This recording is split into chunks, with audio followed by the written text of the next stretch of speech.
What's up, guys? My name is Kobi Boujee, a content creator and a brand influencer, and I'm young and fabulous.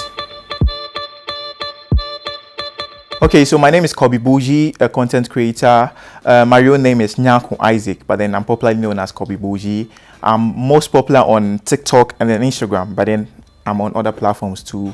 So basically, growing up, content creation wasn't a thing for me, but then along the way, I was inspired by a couple of things that I saw, so I had to start content creation. My basic education, I started in Perseverance, SHS, I went to GSTS, and then university, I completed GIG.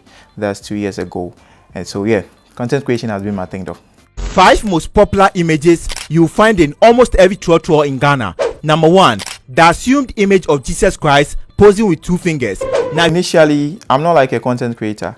TV presenting was my thing. So then I started presenting. I think I started on a certain platform. And then along the way, I had to produce a show. So at some point, I had, a lot of ideas. But then, getting it to them to put it out there was a problem. So then I think when Corona came through, I was home, so then I started doing something on my own. I picked up a phone, started shooting content, and then lucky for me, TikTok was booming at that time, so it picked up, and then from there, I've been shooting content since. My inspiration came from Jamie Foxx and Nick Cannon. They are like very good people and dynamic in a lot of ways. So I watched them and then I got inspired. So, but then I wanted to, create content that tells a story about where I come from, like Ghana. So I started doing something from Ghana, like what we do, our behavior and all of that. So when I started, people, could relate to what I was doing, and then it worked. So, okay, lucky for me, it's not really been long since I started content creation. I think it's roughly like a year or something, a year and more. So when I started, I think in Corona, no, not Corona, I think 2023, right? So 2022, yeah, I think after Corona. So I started. It was just one video. I think I was addressing an issue about the one Ghana city. I didn't know that they've stopped printing it. So I realized all the one city that I got was dirty. So I made a video talking about the one city. And then people were like, oh, okay, yeah, it'd be true. Like this one city, you make dirty of late, you make dirty for everywhere then since. So people started sharing. I was like, okay, then let me go this way. Let me start talking about things that we do and then we can relate to. Okay, so how do I choose the content I create? Basically, it's like 60% of my experience, what I've been through. Yeah, lucky and unlucky for me, I grew up in a not so rich area. So then I got to experience a lot of how Ghanaians live. So most of the things that I say in my content are things that I've actually been through. And sometimes I lie. Yeah, like 10% I lie, but then it's real. Something, maybe I lie for my side, but then someone has been through it. Yeah, it's an experience. So basically it's like my experience and then what people go through. So my audience, how did I grow my audience? I had targets. You can't please everyone. So then I targeted like my age group, the youth and all of that. And the target was like either SHS people or university. So that was my target. So I was pushing content. I started with English. It was straight up English. But then I tried to use Pidgin. And then I think that was when it picked. People were like, okay, Pidgin be something you go feel relate to. English be like too formal, but then Pidgin be something you go relate to. So I tried using Pidgin and I found out like the youth were people who were like relating to the kind of content I was creating. Yeah, so I went through that part, choosing the youth. Yeah, I hate I'm hard. For challenges, it's a lot. Yeah, challenges there be a lot. Financially, emotionally, a lot of things, a lot of things. As a content creator, you wake up, at some point, you just get devastated. The numbers, right now, social media is a numbers game. You wake up and then you kill yourself for a content. You post it out there and then you see the numbers, you just go kill your spirit.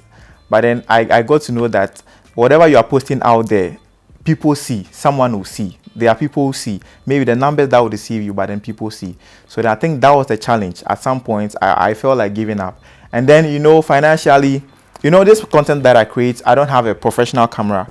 I do it with my phone in my room. Yeah, so I'm dreaming of, getting a camera, setting up like a nice studio to do it. Yeah. And another challenge be money.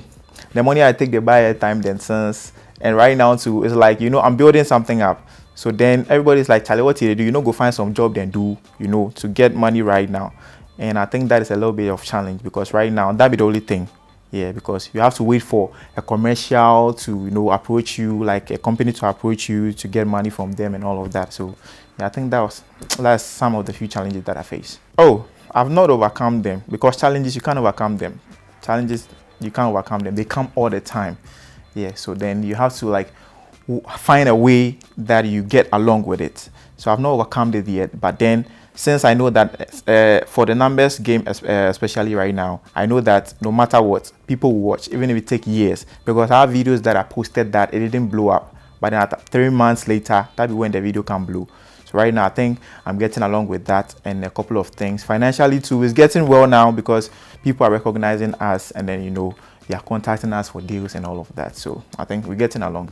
Yeah. So, you know, my parents initially they were like, Charlie, go find some job then do. But then along the way, people like keep texting them, Charlie, you banu wa how, you ni video wa how. So they felt like, oh, okay, this thing can get somewhere. So I actually spoke to my mom. My mom is the one closest to me. So I spoke to her that, Charlie, this thing, it be process. It's like you are building up. At some point, you get money. At some point, it will get better.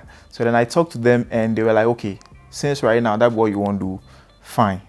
So they gave me a go ahead, and then right now I'm doing my thing. And right now it's good, Charlie, because I did get some small coins. They give my mommy some, so she's happy. You know, money makes everyone happy.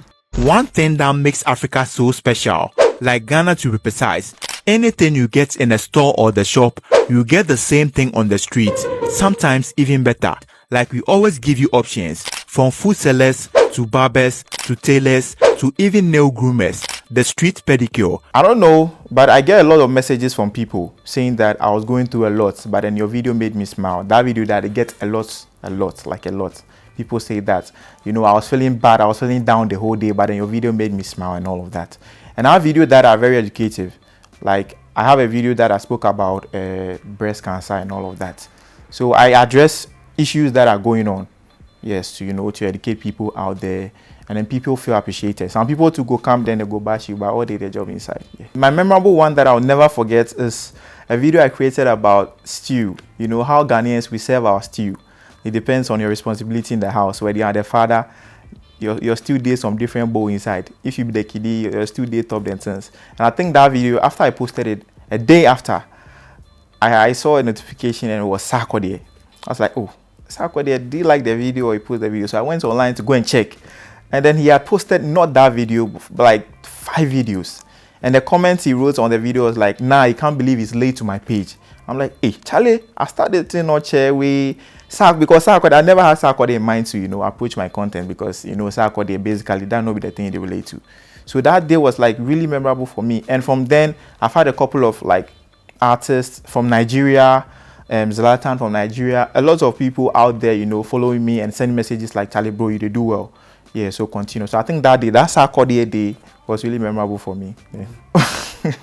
Okay, so lucky for me, like me, this when I started this presenting thing, I meet like artists.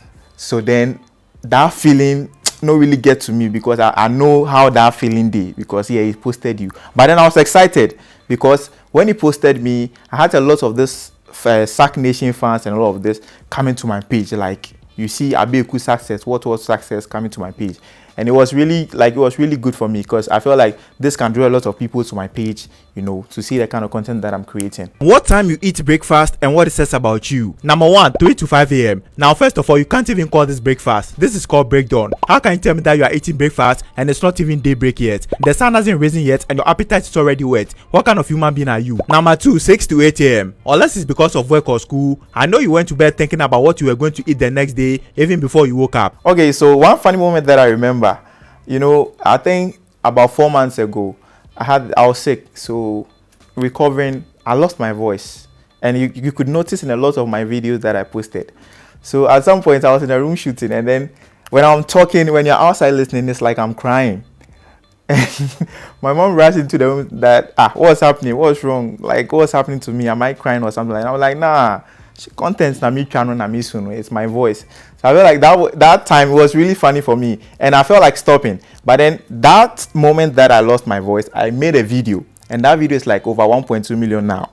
So I felt like, nah, I'll go post more videos. I don't care whether my voice is gone or not. That one was really funny, but then That moment was really memorable for me. So my ideas come from a lot of angles. Like I go fit tap trotro inside, listen to a conversation, then I put in my, like I create content about it. And funny enough, the way I create my content, I don't write it, because if I decide to write it and I'm saying it, it will really look fake, because I tried a couple of times and then Charlie, it don't really look well. So then I get the idea, then I just pick up the phone and then shoot 1, 2, 3, watch through, and then the one way they be, that be all. Sometimes to the one way I plan, like maybe previous day, I'll get content from maybe a meme, someone posted a meme. Then I'll try to build up on the meme, make a video out of it. That be the day I go stress. A video will be short, like 10 seconds, That be the video I go stress. But some video will be very lengthy. That be the video where I not go stress about time crowd, because it be something we have been through and all of that. I created this video about what a woman's hair says about hair. And I saw a lot of like hair platforms. I don't know how to address them, but then platforms that sell hair, they posted that video a lot. And most of them were in Nigeria. And I felt like, Charlie, if this thing be something we like, then they pay me, like I really go make money out of them. Because Instagram right now is like, when you're posting video, you don't get paid. Even though there's a monetization option in this one, but then you don't get paid. But then YouTube is where you get paid. So YouTube is where I'm working on, setting up a studio to make lengthy videos for my YouTube. Because I don't know if I can shoot a lengthy video on my phone for YouTube and all of that. But then right now, I'm building a platform. I'm building an audience for my YouTube. And then very soon, Charlie, I go start. Even though I have a YouTube page though, but then I just post shorts. But right now I'm working on, getting a YouTube channel. Then I can post my content on there. Okay, so the future for me is very big, because I have a lot of things that I want to do. Not just putting out content, but then I want to help people who are creating content to know what to do. So my focus right now is to set up a studio. That'll be my biggest focus, like to set up a studio that I'll create a full-time content for, internet, YouTube, Instagram, TikTok, everywhere. Yeah, that'd be my big focus right now, to set up a studio and then shoot out and then employ people. Charlie, there are lots of content creators in Ghana. They just don't have their platform to put out their content. So that'd be one focus that I'm trying, and how to, monetize. Right now, I'm not like a pro in how to monetize content. So I'm learning, but then at some point I'll learn and then I'll get people on board so that we go do them. Yeah, then make money together. One advice I'll give to every content creator out there. First, I'll give to the people who don't create content and those who create content. For someone to pick up a phone to say that I'm shooting content, it be one of the hardest things. You go get the ideas in the shower, but then when you pick up a phone to shoot the content, it no be easy. So to everyone who's creating content out there, put it out there. See, content creation is like a thread. The moment you stop, no one will know what you are doing. Like Bernard Boy said, there's no evidence for Charlie, I try hard. There's only evidence for I make 'em. Yeah, man. So you just follow the thread. Whatever content you are creating, just be consistent. Because the moment you stop, nobody will realize all you do. So just go straight. They do them, they post them. Forget about the likes and the comments. Everybody they watch. It be social media. That be one lucky thing that we get right now. Everybody they watch. So just put it out there. Don't care about the numbers. Put it out there. One particular thing that I think I've gained along this content creating journey that is very dear to me, my heart right now, I think is the recognition and the connection. Because I've had a lot of people from Nigeria. Nigeria is like the people that like DM me more than the Ghanaians. I don't know why, for whatever reason. I get bloggers from Nigeria posting my content. And I think I have the connection there. So, I think right now my focus should be Nigeria, because that's where the connection from, then maybe obviously that's where my money will come from. So I think recognition is one thing that I'm getting from a lot of people. I know if you mention them my name, because if I mention somewhere I leave some, it could be like I value some people, left some people. So I think right now my most valuable thing is recognition. Yeah. So I think it's been a great experience talking to you guys and you getting to know more of me on Young and Fabulous. My name is Kobi Boujee. You can follow me on all platforms everywhere. Kobi Boujee is KOBE BOUJEE everywhere. Just make sure you share for me. If you're a content creator, you want to advertise, you want to Charlie, count my DM, whatever. I'll be very open because I check my DM all the time. Some of them I don't see, but then most I see. So then hit me up. And then actually, it's been like a great time, hanging out on Young and Fabulous. Thanks for having me. Peace.